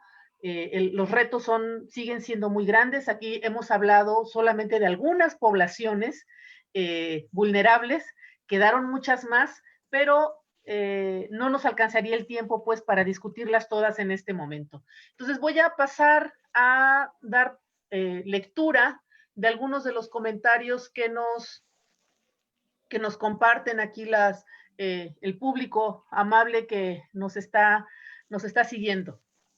Gabriela Guerra, ¿cómo nace la Convención Americana de Derechos Humanos y qué rol desempeña la Comisión Interamericana de Derechos Humanos en los países miembros? ¿Quién puede o cómo se puede presentar una denuncia ante la Comisión Interamericana de Derechos Humanos? Otro compañero que aparece como Juventud Mexicana frente al cambio climático, que este tema no lo abordamos en este momento, pero él pregunta, o ella, no sé quién, si es hombre o mujer, ¿cuáles son los retos que enfrenta el gobierno del estado de Veracruz para lograr el desarrollo integral de sus habitantes mediante el cumplimiento de los DESCA, que son los derechos económicos, sociales, culturales y ambientales? ¿Qué retos en materia de derechos ambientales ante la crisis del cambio climático enfrenta Veracruz como territorio de tránsito para migrantes, socioambientales, etcétera? Carmen Baulu comenta, ¿qué pasa cuando el Estado mexicano sigue violentando derechos humanos si seguir dice si seguir, entiendo que es como sin seguir las recomendaciones emitidas por las sentencias, ejemplo, el caso de desaparición forzada, como lo fue Radilla Pacheco y el caso de Ayotzinapa? ¿Se puede sentenciar el Estado mexicano por hechos parecidos? Por su parte, José Hernández comenta, ojalá los funcionarios de los tres poderes estén atentos a esta temática, pues si del anterior régimen violaba la Convención Americana y demás tratados del sistema interamericano de forma dolosa, los actuales lo hacen por ignorancia de estos. Samara Irazú Ortiz Hernández Dice, creo que en lugar de usar la frase, y pone entrecomillado, salir del closet, debemos dejar de asumir que todos son heterosexuales y respetar a cada individuo. Nos está mirando y nos sigue también, nos manda felicitaciones la doctora Namiko Matsumoto, presidenta de la Comisión Estatal de Derechos Humanos. Felicitaciones por el conversatorio. Muchas gracias, doctora. También hay muchas saludos y felicitaciones a Montserrat, a excelente participación, maestra, excelentes disertaciones, saludos desde la Secretaría de Educación, saludos desde Poza Rica, etcétera. Hacen comentarios de felicitaciones pues para los panelistas y la panelista. Bueno, hasta ahí las preguntas. Pasamos entonces a ver si no sale por ahí otra. Regresamos entonces otra vez con Francisco Toscano y son 7:30, tenemos media hora para cerrar, entonces podemos ir dando 10 minutos a cada quien para dar un cierre de 1 minuto al final, 1 o 2 minutos al final. ¿Les parece? De acuerdo. Muy bien. Entonces, adelante, Juan Francisco Toscano. Muchas gracias, maestra. Muchas gracias a todas las personas, a todas y todos los que han seguido este conversatorio, y me parece que son muy interesantes las preguntas. Bueno, primero que nada, respecto a la pregunta que envía la maestra Gabriela Guerra, referente a en qué contexto surge o por qué surge la Convención Americana de Derechos Humanos. Bueno, hace unos momentos mencionaba acerca de los dos órganos principales en materia de derechos humanos de la OEA, que es la Comisión Interamericana y la Corte Interamericana. Es de mencionar que la Comisión Interamericana no es un órgano que haya surgido emanado de la Convención Americana de Derechos Humanos, porque en muchas ocasiones nosotros nos vamos con la idea de, bueno, tenemos un máximo instrumento interamericano, que es el Pacto de San José, es la Convención Americana de Derechos Humanos, en la cual se enuncian a la Comisión y a la Corte. Sin embargo, la Comisión Interamericana surgió antes que la Convención Americana sobre Derechos Humanos. Entonces, ese es un punto muy importante para entender históricamente cómo ha evolucionado el sistema interamericano de derechos humanos. Entonces, bueno, primero identificar, cuando surge la declaración, que ya habíamos mencionado hace un momento, que también es vinculante y que también puede conocerse por parte de los dos órganos, que es la Comisión y la Corte Interamericana, nos damos cuenta que hay nuevas necesidades, hay necesidades específicas, y también se requiere de un instrumento que sea conocido por parte de los Estados miembros de la OEA, y de los cuales pueda ser sometido a discusión, a pláticas, a diálogos, a este choque de ideas, para conocer cuál van a ser los alcances jurídicos del mismo. Así es como surge en el año 69 la Convención Americana sobre Derechos Humanos, en la cual se establece un catálogo de derechos que deberán ser respetados por los Estados miembros de esta organización. Ahora bien, es muy importante identificar las funciones de la Comisión Interamericana y de la Corte Interamericana, para identificar que existen 3 diferentes niveles de compromisos internacionales. Por una parte, tenemos que identificar que la Organización de los Estados Americanos está compuesta por diferentes estados. Sin embargo, no todos los estados de la organización, de la OEA, forman parte de la Convención Americana, y no todos han reconocido la competencia de la Corte Interamericana para conocer sobre violaciones a derechos humanos. Entonces, bueno, de la totalidad de los estados, hay algunos que dicen, bueno, sí, yo voy a reconocer la Convención Americana de Derechos Humanos. Sin embargo, yo no estoy dispuesto a que la Corte Interamericana me juzgue. ¿Por qué? Por ejemplo, podemos hablar en el caso de Estados Unidos. Estados Unidos es un país que también históricamente ha tenido una política en la cual no hace el reconocimiento de los tratados internacionales. Ceñiéndonos un poco al tema que mencionaba la maestra Montserrat, ¿no? La Comisión de los Derechos del Niño es el instrumento internacional, o el segundo instrumento internacional más reconocido a nivel mundial, en el cual únicamente un estado no ha hecho su reconocimiento.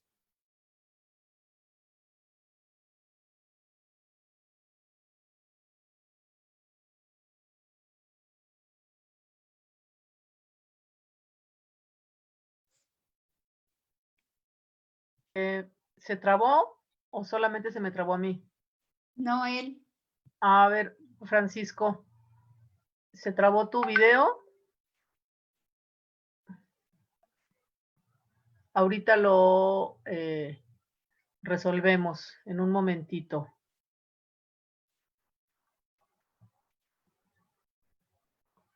Sí, Seguimos en línea.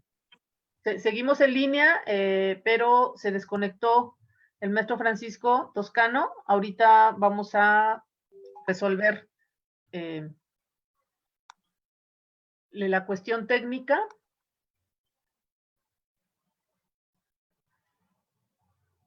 Unos segundos, por favor, un momentito. Les pido su paciencia.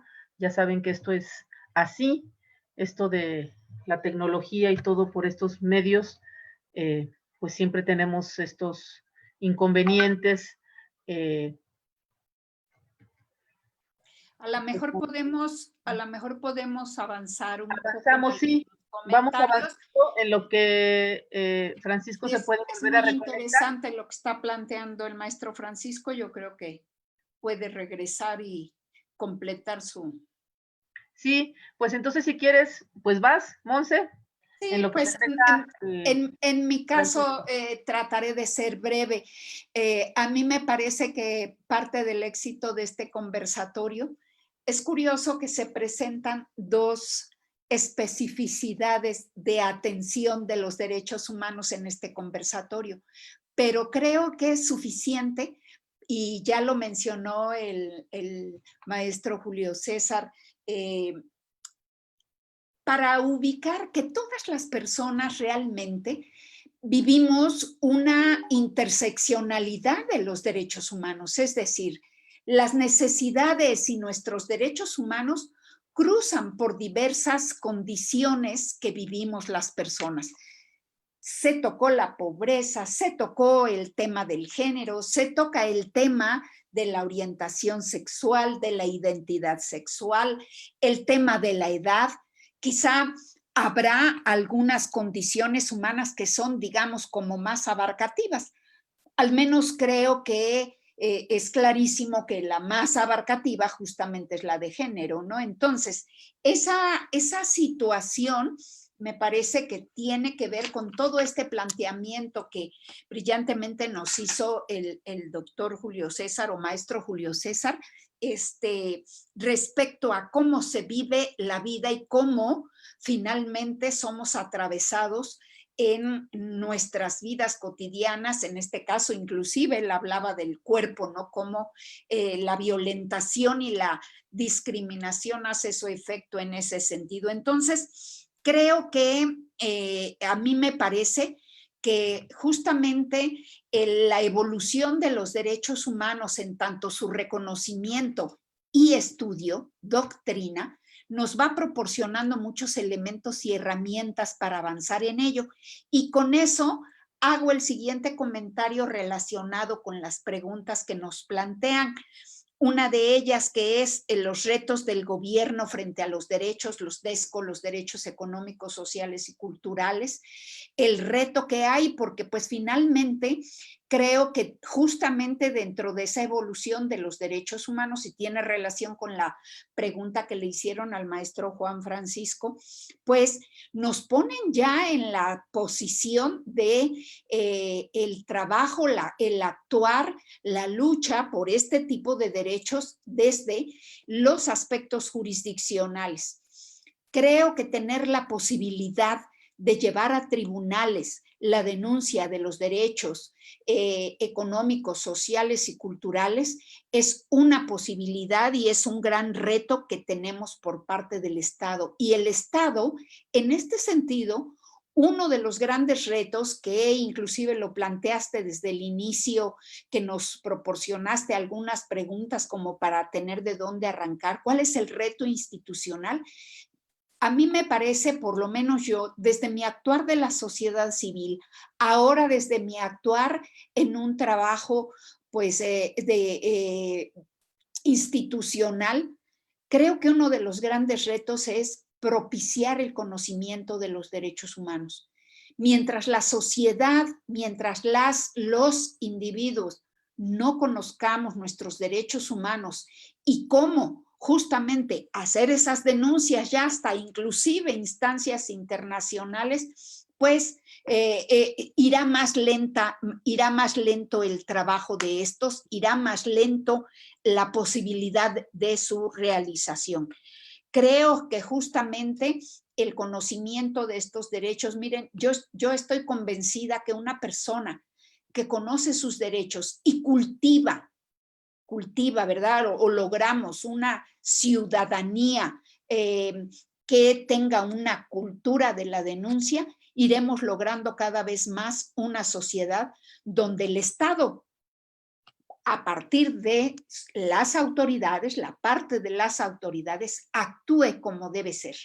Sí es cierto, hemos logrado la democracia, tenemos ahora, yo soy de las convencidas de que tenemos actualmente un gobierno que queríamos, pero ese gobierno que queríamos no puede caminar solo. Si no exigimos, si no planteamos, justamente no iremos avanzando, ¿no? Entonces, para mí, el reto es ese, o parte de los grandes retos. Y pues desde luego creo que el contar con instancias que, como bien lo planteó el maestro, hay que agotar las instancias nacionales para poder acceder a estos tribunales que parecieran inalcanzables, pero no lo son. Hay ejemplos de que no son inalcanzables los tribunales internacionales, como es el caso de la Comisión y de la Corte Interamericana.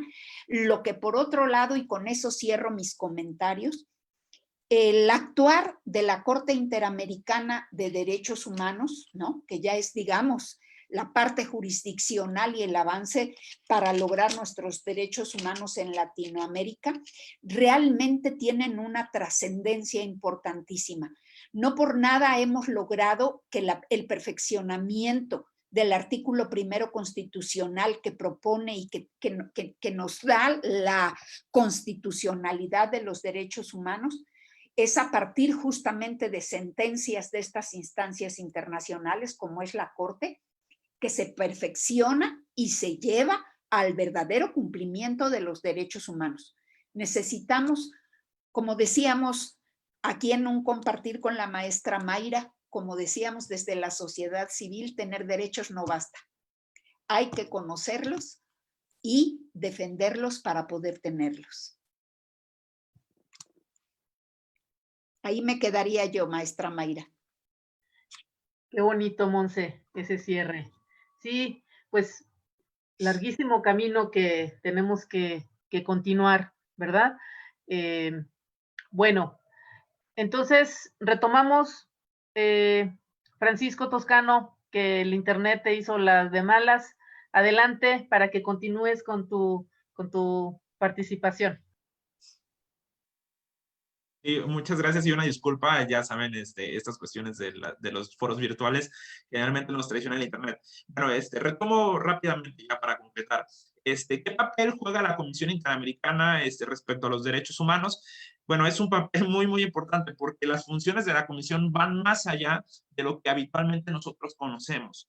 Porque la Comisión Interamericana tiene una función de compartir cuáles son los derechos humanos. La Comisión Interamericana tiene la función de realizar relatorías, tiene la función de realizar visitas a los países donde se están cometiendo violaciones a derechos humanos. Actualmente se han creado nuevos mecanismos, por ejemplo, el CIMORE, que sería el Sistema de Monitoreo de Recomendaciones, por citar algunos. Y estos los menciono únicamente para conocer que la Comisión Interamericana tiene muchísimo trabajo, muchísimas acciones por hacer y muchísimos casos que conocer. Ahora bien, ¿quién puede presentar un caso, una petición, una denuncia ante la Comisión Interamericana? Puede ser cualquier persona, podríamos ser cualquiera de nosotros que estamos presentes en este conversatorio, siempre y cuando tengamos conocimiento de que en algún país miembro de la OEA han violado derechos humanos y a la par tenemos la posibilidad de presentar algo que se llaman solicitudes de medidas cautelares. Es que cuando nosotros advertimos que existe una posibilidad, un riesgo latente, un riesgo de afectación a un derecho humano, que estamos hablando de una situación de urgencia, podemos solicitarle a la Comisión Interamericana que dicte medidas cautelares para que le comunique a través de las embajadas a cada uno de los estados, en el caso de México, a través de la Secretaría de Relaciones Exteriores, que existe una situación de riesgo, urgencia y posibilidad de que se cometa un daño irreparable a un derecho humano. Entonces, pueden ser las organizaciones no gubernamentales, reconocidas o no reconocidas legalmente, constituidas en alguno de los estados miembros de la OEA, por violaciones a derechos humanos. Por ejemplo, en el caso de Ernestina Asensio, ¿no? Que acabamos de tener una audiencia pública, que nos encontramos en la etapa de fondo. Esto quiere decir que ya se agotaron las instancias internas, o bien hubo una prolongación indebida del tiempo para llegar ante la comisión, a agotar las instancias internas, que es lo que en el caso concreto sucedió. Posteriormente se dio un estudio acerca de la admisibilidad y ya nos encontramos en el fondo. En el caso de que en el fondo se determine que existen violaciones a derechos humanos, estaremos ante la posibilidad de que se emita una recomendación al Estado mexicano o una serie de recomendaciones. Y ahí es donde me permitiría pasar a la siguiente pregunta, que es la de qué pasa cuando un Estado incumple con las recomendaciones o las sentencias de las dos, de la Comisión Interamericana y de la Corte Interamericana.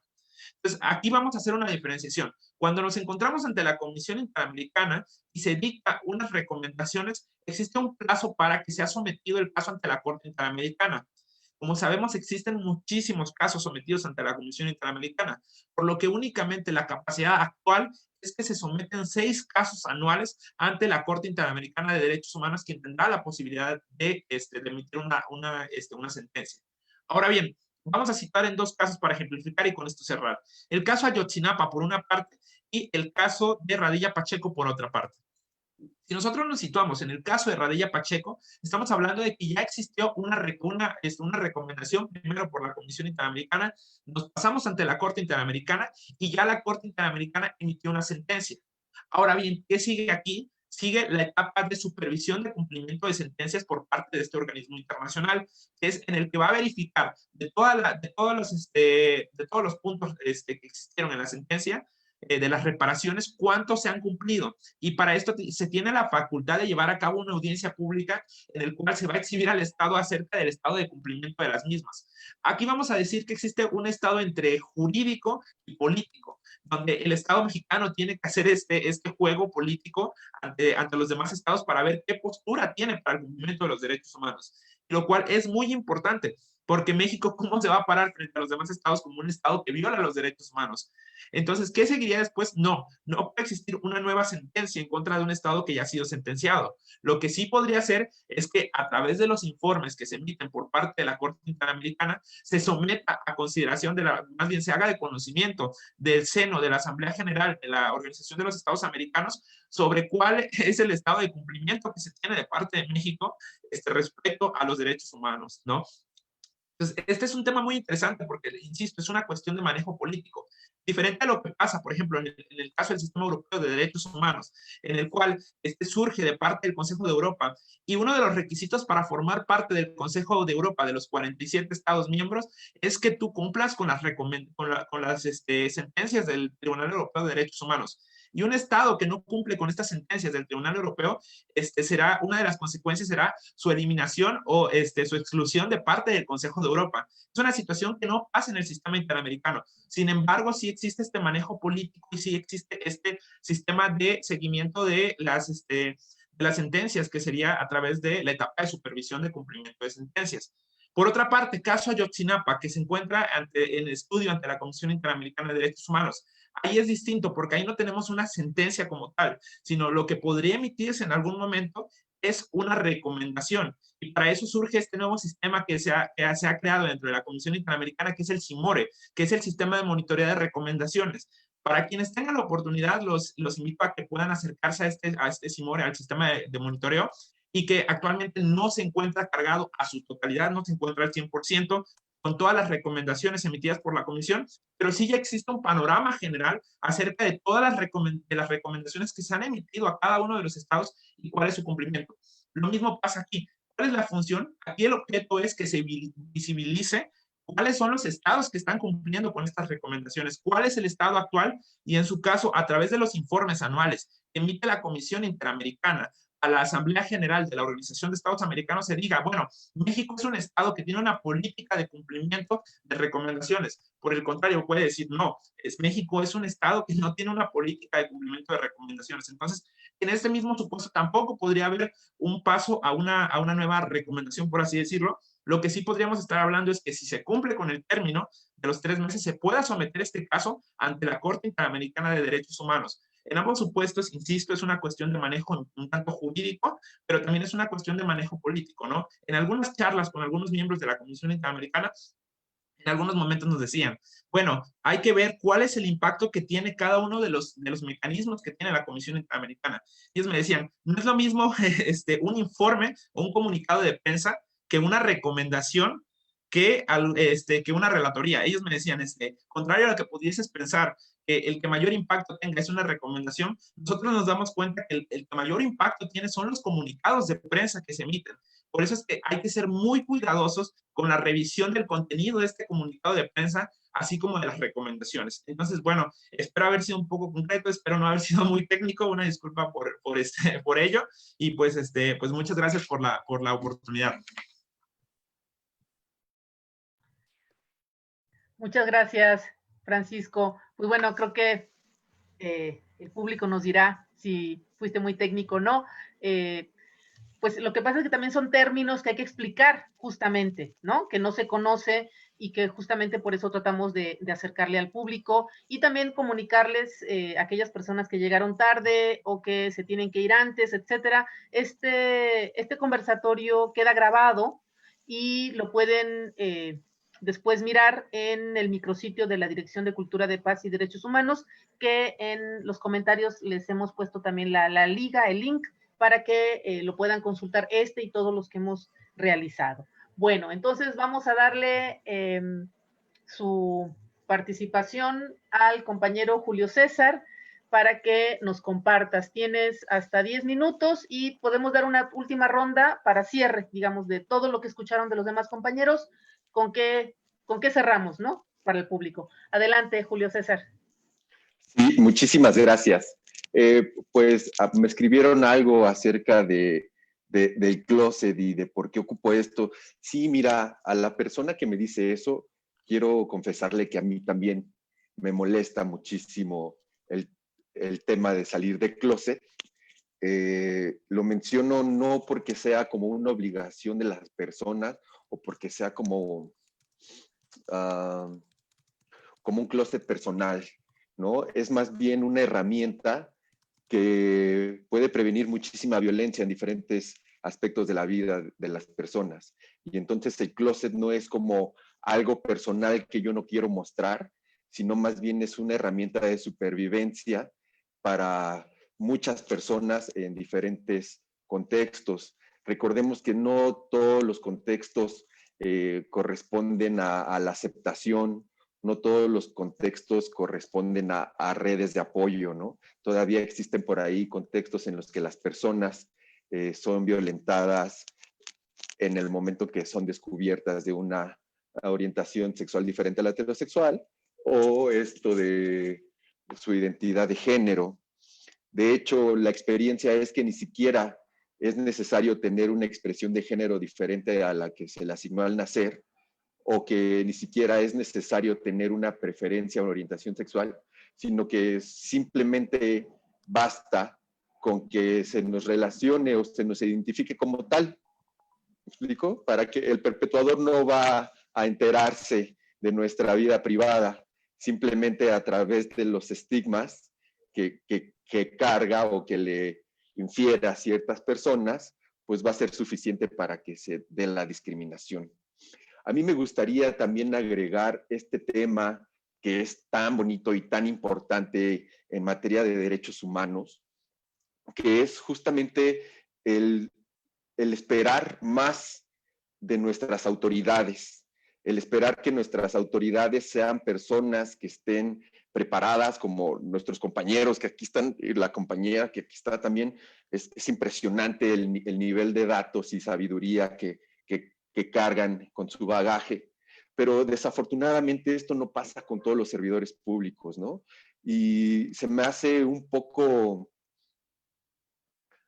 pegado a esta idea y filosofía de los derechos humanos, el trasladar la responsabilidad de los derechos, de la protección de los derechos humanos a la población. Por supuesto que es indispensable tener una cultura de la legalidad, pero también deben de ser los derechos dados por sí, ¿no? No, o sea, ¿cómo explicarlo? Yo entiendo que todos los derechos humanos, como lo dijo la compañera Mayra, son derivados de luchas sociales, ¿no? Que en cualquier latitud del mundo y en cualquier época, todos los derechos relacionados a las libertades y acceso a bienes y servicios del Estado de las personas han derivado de luchas sociales, todos, siempre.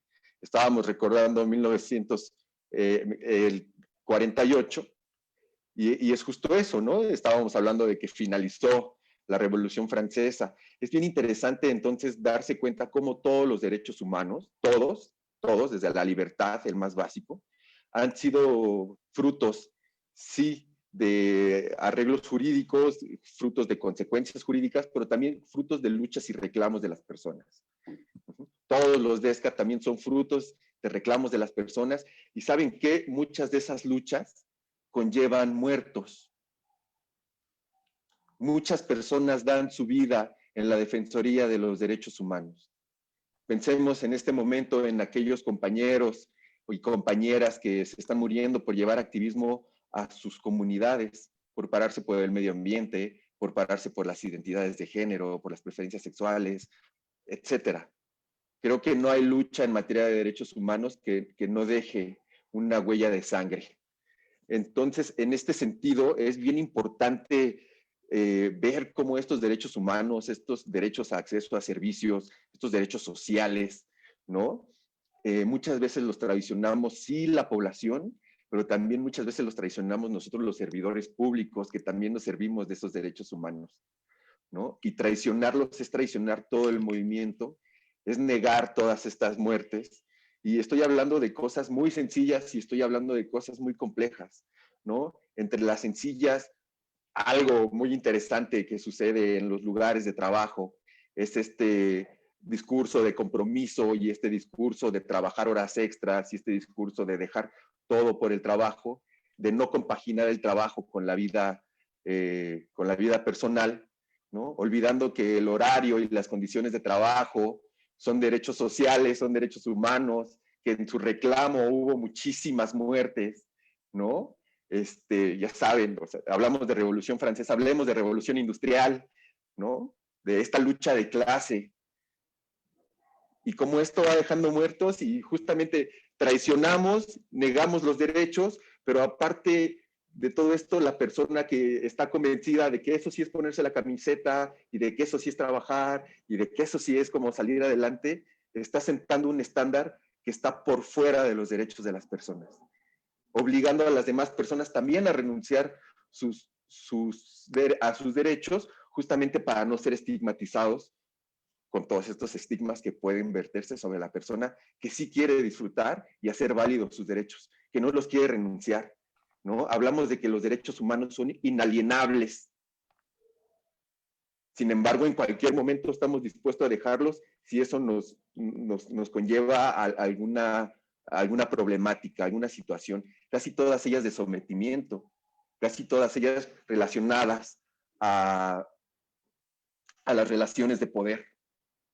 Entonces es bien interesante, ¿no? Y dentro de todos esos también podemos renunciar a nuestro derecho a interponer una queja, a interponer una denuncia. ¿Por qué? Porque ya nos fue negado desde antes, ¿no? Porque quiero ir a interponer una queja, pero lo que no tengo son autoridades sensibles que me vayan a recoger esa queja o esta denuncia. De hecho, me la niegan. Me dicen que cuando venga vestido de acuerdo a la personalidad que debería de representar, entonces me van a atender. ¿Saben? Y entonces, para no abandonar esta lucha de los derechos humanos, tengo que ir a la Contraloría. Y en la Contraloría hay otro problema. Y cuando no se respeta la igualdad de las personas, es muy difícil. Y estamos hablando de que México no todos estamos en las ciudades, ¿no? Hay zonas conurbadas, zonas muy pobres. Sin duda, somos privilegiados todos nosotros que podemos levantar nuestra voz y reclamar derechos y mucho más los que podemos no renunciar a ellos, ¿no? Como los ejemplos que yo estaba poniendo. Pero sin embargo, ¿cuánta gente no hay allá afuera que a pesar de que se hace un trabajo de promoción de los derechos humanos en zonas apartadas, en comunidades alejadas, pues simplemente no cuentan con el dinero del pasaje para acercarse a la institución, ¿no? O sea, pensar en los derechos humanos es pensar en los contextos de las personas y cuáles son todas esas dificultades y cómo transportamos a veces, de cierta manera, con este discurso de cultura de la legalidad que yo también manejo y yo también impulso y soy un convencido de él, pero cómo muchas veces transportamos toda esa responsabilidad a las personas sin comprender los diferentes contextos en los que se puedan suscitar, ¿no? Pienso en mujeres indígenas que viven con VIH, llega un médico y de repente les aplica una salpingoclasia. No se enteran hasta que esa salpingoclasia salió mal y entonces tienen un embarazo de alto riesgo y es donde le dicen que en su último embarazo las intervinieron de esa manera, ¿no? De las personas que viven con VIH y no tienen acceso a su medicamento y que por lo tanto, pues bueno, el que mete la queja puede que a través de gestiones podamos ayudarlo, pero ¿qué tal toda esta cifra oscura o esa cifra no transparente de las personas que no meten su queja, que no tienen los recursos y que de todos modos no tienen el medicamento y sufren de la violación del derecho? Entonces, sí, los derechos humanos es una idea, ¿no? La idea de que todos somos iguales, la idea de que todos merecemos las mismas dignidades. También es un ideal, ¿no? Esa idea se te mete a la cabeza y buscas que en tu comunidad, en tu familia, en tus espacios de influencia, pueda ser una realidad, que todos seamos cada vez más iguales y que todos nos podamos respetar de una manera plena, porque al final los derechos humanos es respeto y empatía, ¿no? Si lo resumimos completamente, es respeto y empatía llevado al ordenamiento jurídico que reconoce libertades y derechos a las personas, seguridad jurídica, ¿no? Entonces, son una idea, son un ideal. Ese ideal, como ya lo dije, se cristaliza o se concreta en este andamiaje jurídico, en estas garantías jurídicas para reconocer los derechos humanos, no para otorgar, para reconocer ese bagaje que tenemos las personas justamente con el que nacemos y trae adjunto nuestra dignidad. Y finalmente, pues también son medios de reclamo, ¿no? Esa cristalización jurídica, pues trae consigo certeza jurídica o el tutelaje de la certeza jurídica de estos derechos, y entonces también los derechos humanos son vías de reclamo institucionales para ser cumplidos. Pero pues no olvidemos los contextos de las personas y cómo muchas personas no pueden llegar a las instituciones. Entonces los derechos humanos no pueden reducirse al reclamo, sino a la participación activa y al cumplimiento de las obligaciones que marca el artículo 1 constitucional en su párrafo 3 a todas las autoridades. Respetar, promover, garantizar los derechos humanos dentro del ámbito de sus funciones. Eso. Muchísimas gracias, Julio. Pues ya estamos llegando al final de este conversatorio. Un minuto, Monse, Francisco, para dar su cierre y despedirnos. Adelante, Monse. Bueno, en mi caso creo que sería como repetir un tanto lo que he estado mencionando, pero creo que vale la pena que exprese que respecto a las niñas, los niños y los adolescentes, cuyos derechos verdaderamente es impresionante lo que sucede hacia este sector de la población, si conocen, si se sabe de alguna situación que esté viviendo una menor de edad o un menor de edad, creo que hay que reportarlo. Y en ese sentido, pues yo aprovecho para poner a las órdenes los servicios que tenemos municipales para atender esta situación, que es la Procuraduría, y que estamos en la calle de Arquitectos 108, entre Museo, Plaza Museo y Ruiz Cortines. Allí pueden acudir. Y que además menciono, ¿no?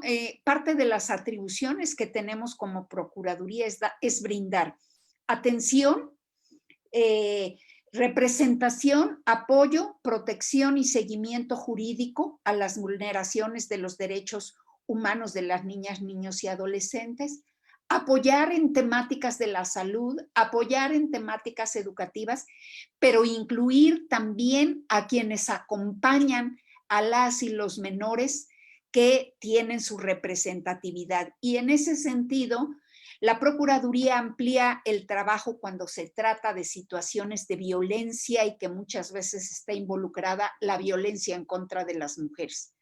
De hecho, de la Procuraduría de Protección de Niñas, Niños y Adolescentes depende un refugio para mujeres, para apoyar, para proteger su vida, para proteger su integridad. Y si se conocen casos de este tipo, yo mencionaba, hay que conocer nuestros derechos, pero a veces ni siquiera eso. Reconozcamos la injusticia, reconozcamos en donde no se está cumpliendo el acceso a la justicia y en ese sentido hagámoslo saber. Creo que si logramos avanzar en la cultura de la denuncia, perdón, estaremos avanzando en el cumplimiento de los derechos humanos. Gracias. Muchísimas gracias, Montserrat. Juan Francisco, un minuto de cierre. Gracias, maestra. Hablar de grupos en situación de vulnerabilidad, yo creo que nos hace hablar de privilegios. Y yo creo que una primera responsabilidad que tenemos como servidores públicos, como servidoras y servidores, como activistas o actores de la academia, es reconocer que somos personas privilegiadas. Y el simple hecho de estar en un conversatorio de este tipo es un gran privilegio. Entonces, desde ahí es ver primero en dónde estamos parados, qué son nuestros privilegios y qué podemos hacer con esos privilegios para acabar con las desigualdades históricas y para favorecer a grupos que no han sido favorecidos. Entonces, hace unos momentos hacíamos un recuento acerca de comunidad LGBT, hablábamos de derechos de niñas, niños y adolescentes, y existen muchísimos grupos en situación de vulnerabilidad. Entonces, ¿qué podemos hacer con ello? Bueno, quizás este espacio es muy bueno, es una buena oportunidad para que podamos dar, compartir este conocimiento de acerca de qué es lo que se puede hacer ante violaciones a derechos humanos. Existen mecanismos que son accesibles para todos. El hecho de que nosotros pongamos sobre la mesa un tema, ese simple hecho ayuda a visibilizar cuáles son los puntos positivos de las autoridades, pero también cuáles son las áreas de oportunidad y a partir de ello construir acciones que favorezcan a evitar a evitar más vulneraciones. Sabemos que es imposible de un día a otro acabar con los grupos en situación de vulnerabilidad, que todos estamos en un piso parejo, pero que sí podemos hacer es empezar a contribuir con pequeñas acciones como estos conversatorios, darnos cuenta que no todos están bajo nuestra misma esfera de privilegios, identificar a estos grupos y a raíz de ello, pues, hacer canales de comunicación, establecer comunicación entre todos. Entonces, yo creo que esa sería mi conclusión, la importancia de poder trabajar en pro de estos grupos en situación de vulnerabilidad. Gracias. Muchas gracias, Francisco. Julio César, medio minuto, si quieres. Muchísimas gracias. Pues miren, la primera obligación que tiene la Comisión Nacional de los Derechos Humanos respecto de sus funciones es orientar. Entonces, ante cualquier duda, ante cualquier circunstancia que ustedes sientan que vulnera cualquiera de sus derechos, no solamente un derecho humano, comuníquense a la Comisión Nacional de los Derechos Humanos. Ahí estamos justamente para orientar y en caso de tener competencia, atender. También quiero mandar un saludo muy grande, un abrazo enorme, debido a que esto está enmarcado en el Día de los Derechos Humanos, justamente a todas aquellas personas, activistas, no activistas, servidores públicos, amas de casa, taxistas, albañiles, todos los que de cierta manera han adoptado una manera de vivir conforme al respeto y la empatía a las demás personas. Sin duda, la lucha de los derechos humanos nunca va a terminar porque evoluciona con el derecho y evoluciona con la sociedad. Sin embargo, vamos ganando los espacios de libertades, los espacios de derecho cada vez son más para todas las personas, los reconocimientos a todas las poblaciones cada vez son más y vamos ganando porque justamente el derecho nos acompaña. Entonces, lo que yo quiero decirles es no se rindan, que vamos ganando, posiblemente no nos va a tocar ver a nosotros el cambio que estamos trabajando, pero estamos iniciando ese cambio y vamos ganando y vamos a seguir ganando. Ánimo. Muchas gracias, Julio César. Eso es lo que necesitamos escuchar para seguirle dando. Un último comentario que nos hace nuestro público. Excelentes ponencias, gracias por compartir. De Betty Hernández, Grisel Cabrera, gracias por este conversatorio. Es importante visibilizar estos aspectos de fomentar la cultura de la legalidad. Maestro Julio César Cervantes, excelentes sus comentarios. Y unas felicitaciones también para la maestra Montserrat Díaz.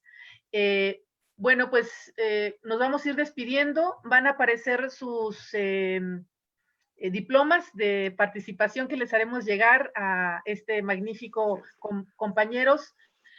Yo quiero solamente para cerrar que es el último conversatorio de este año.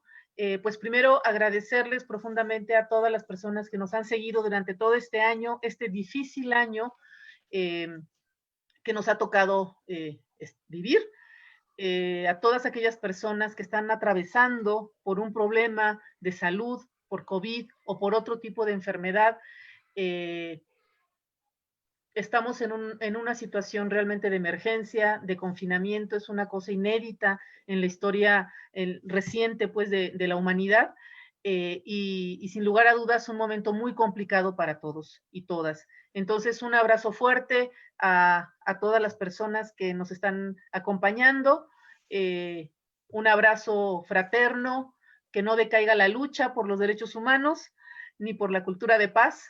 Aquí estamos, aquí nadie se rinde, aquí vamos a seguir adelante.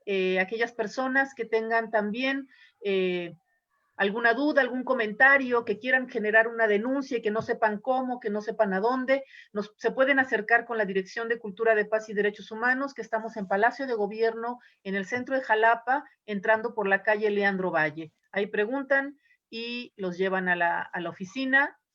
Trabajamos todos los días, siempre va a haber gente en horario de oficina, aún en las vacaciones, entonces tengan por seguro que se les va a atender.